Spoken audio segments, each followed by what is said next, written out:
Marco et Jean-Claude sommes très heureux de revenir te présenter qu'ils eurent mangé. Juste avant, recherchons la présence de Dieu parmi nous. Notre Seigneur et notre Dieu, merci pour la parole. Merci de nous conduire dans toute la vérité. Merci d'éclairer celles et ceux qui s'appuient sur la parole et la parole seule. Cette grâce, nous te la réclamons au nom de Jésus et pour ta gloire éternelle. Amen. Je te présente, je te rappelle déjà que la référence est Jean 21, versets 1 à 15. Le thème du mois de mai est les fiançailles et le mariage. Je t'explique la pédagogie. Nous avons vu dès le départ que lorsque Dieu créa l'homme dans Genèse 2, verset 18, il déclara, Dieu dit, il n'est pas bon que l'homme soit seul, je lui ferai une aide semblable à lui. À l'origine, avant que le péché n'entre dans le monde, Dieu a établi la famille, un homme et une femme. Un homme et une femme fait partie du plan de Dieu. Un homme et une femme, ce n'est pas après le péché, c'est avant le péché. Donc, puisque ça a été créé avant le péché, c'est conforme à la parole de Dieu. C'est clair pour toi? Pour moi aussi. Parfait. Maintenant, je me suis attelé à te rappeler que tout ce que Dieu fait durera à toujours. On a vu cela dans Ecclésiaste chapitre 3, versets 14 et 15. Nous avons lu dans le livre de 1 Chronique 17, verset 27, tout ce que tu fais, ô Éternel, c'est pour l'éternité, quand c'est béni. Nous avons aussi vu dans Nombre chapitre 22, avec le prophète Balaam, qui avait reçu une demande du roi Balak, qui voulait qu'il vienne maudire le peuple. Et Dieu dit à Balaam que ce peuple est béni, tu ne peux pas le maudire. Ce qui montre que Dieu ne change pas. Nous sommes bien d'accord? Bien. Ensuite, nous avons vu comment Jésus mourut et fut inhumé. Tu sais que c'est le vendredi saint. Il passa la journée du samedi ou sabbat, c'est comme tu veux, dans la tombe. Il s'est reposé exactement comme Dieu s'est reposé à la fin de la création. À la fin de la création, Dieu s'est reposé. À la fin de la rédemption, Jésus s'est reposé. Et le dimanche matin, de bonne heure, nous avons vu jusqu'à présent dans le livre de Jean, chapitre 20, que Marie s'est rendue au sépulcre. Et à son arrivée, le tombeau était là, ouvert. Elle a vu deux jeunes. Ensuite, un monsieur qui est venu lui poser des questions. Elle a répondu comme elle pouvait. Et soudain, le monsieur lui a dit Marie. Et c'est sous la manière de dire Marie qu'elle a reconnu que le monsieur, en fait, c'était Jésus qu'elle cherchait. Pourquoi? Parce qu'à la résurrection, Jésus avait revêtu un corps incorruptible. Il était déjà incorruptible avant, puisqu'il n'a pas péché. Mais aussi un corps immortel. Incorruptible et immortel.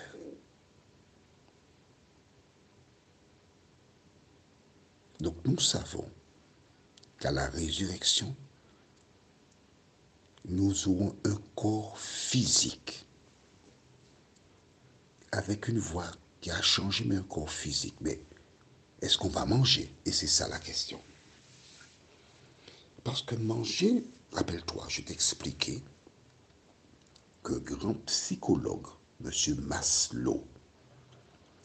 Maslow s'écrit M, A, S, L, O, W. Je reprends pour toi. M, A, S, L, O, W. La pyramide de Maslow. Alors, pyramide, c'est PY, hein? C'est pas PI, d'accord. Tu vas chercher sur Internet et tu trouveras, parce que ce monsieur était en mesure d'identifier, selon ses recherches, les besoins de l'être humain. Et le premier besoin de tout homme, quel est le premier besoin? Alors les chrétiens te diront, on a besoin de Dieu ou de Jésus, d'accord. Sur le plan physique, le premier besoin de l'homme, c'est quoi? Boire et manger. On est d'accord? Tu vois comment je prends le temps pour t'expliquer les choses, pour que tu comprennes? Quand tu bois et tu manges, que se passe-t-il?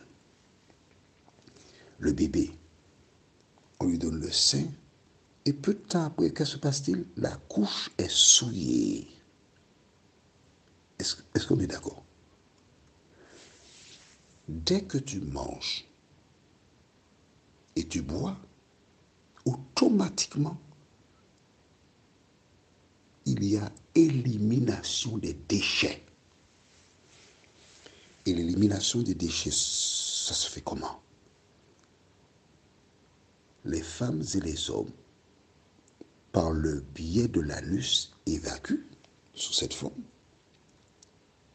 Mais les femmes et les hommes ont des organes génitaux différents et évacuent différemment. Mais ils évacuent.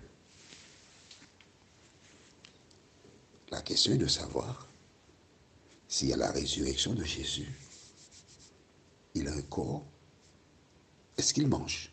Lisons donc dans Jean chapitre 21, les versets 1 à 15. Après cela, Jésus se montra encore aux disciples sur les bords de la mer de Tibériade. Et voici de quelle manière il se montra. Simon-Pierre, Thomas, appelé Didyme, Nathanaël, de Cana en Galilée, les fils de Zébédée et deux autres, des disciples de Jésus, étaient ensemble. Simon-Pierre leur dit, je vais pêcher. Ils lui dirent, nous allons aussi avec toi. Ils sortirent et montèrent dans une barque, et cette nuit-là, ils ne prirent rien. Le matin étant venu, Jésus se trouva sur le rivage, mais les disciples ne savaient pas que c'était Jésus. Jésus leur dit, enfants, n'avez-vous rien à manger? Ils lui répondirent, non. Il leur dit, jetez le filet du côté droit de la barque et vous trouverez.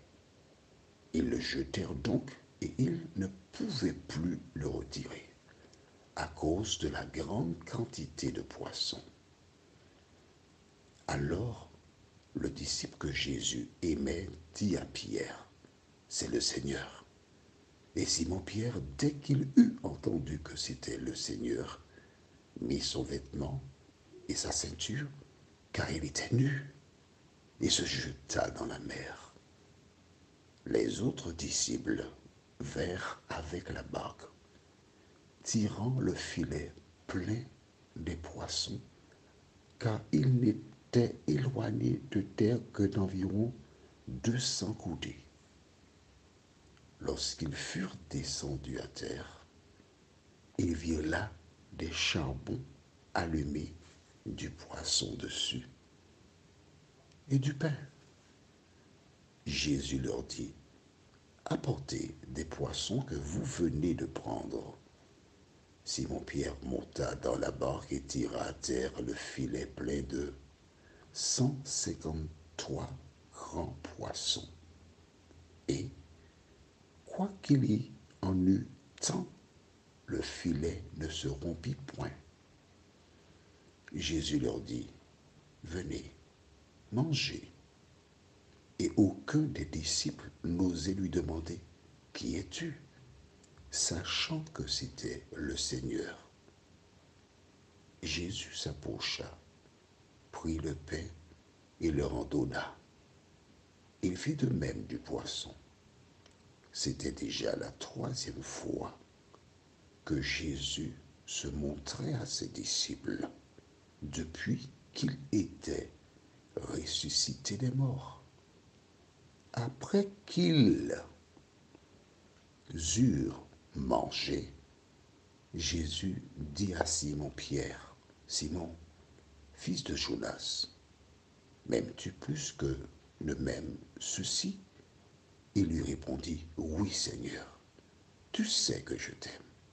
Jésus lui dit, paix mes agneaux. Nous nous arrêtons ici.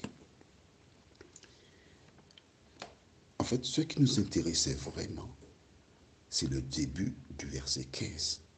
Après qu'ils eurent mangé. De qui s'agit-il ici? Tu penses que Jésus était debout, il les a regardés manger? Il n'a pas mangé? Oui, non, il a mangé aussi. Ce que je voulais que tu comprennes, c'est très important, c'est qu'à la résurrection, Jésus avait un corps immortel. Jésus était incorruptible. Lorsqu'il a dit à Marie, ne me touche pas, je ne suis pas encore monté, ça veut dire qu'il est physique. Physique. Le corps que tu as actuellement, c'est du physique. Sinon, on ne peut pas toucher un esprit. Un esprit, ce n'est pas un corps. Et pour que le corps soit en santé, on est obligé de manger. Et quand tu manges, tu es obligé d'éliminer. Rappelle-toi, à l'origine, comment était l'homme? Physique, de la poussière de la terre. Et Dieu souffla dans ses narines un souffle de vie.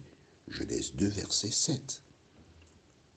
Mais dans le jardin d'Éden, s'il mangeait, il éliminait aussi. Mais oui, puisque le foie est là, l'estomac est là, tout le reste. Les hommes, depuis la création, ont toujours éliminé. Sur la nouvelle terre, la Bible parle de présence d'arbres, ils vont manger. Mais quand ils mangeront, tu penses qu'ils ne vont pas éliminer? Mais bien sûr qu'ils vont éliminer. Donc, tu penses que les organes génitaux seront là juste pour éliminer? Allons, réfléchis, analyse. Mais si, analyse, prions notre Seigneur et notre Dieu. Avec beaucoup de calme et d'éléments bibliques, tu nous as montré qu'après la mort, l'homme reviendra à la vie avec un corps physique,